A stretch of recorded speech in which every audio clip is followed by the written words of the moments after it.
You ask Tiger to calculate. This deals with linear inequalities with one unknown. The final result is w greater than 1. Let's solve it step by step.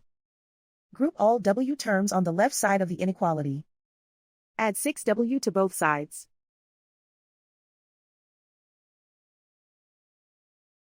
Simplify the arithmetic.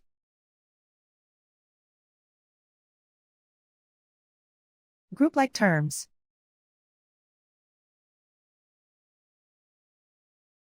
Simplify the arithmetic.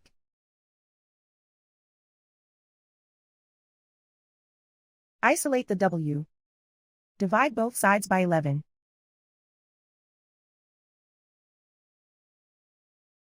Simplify the fraction.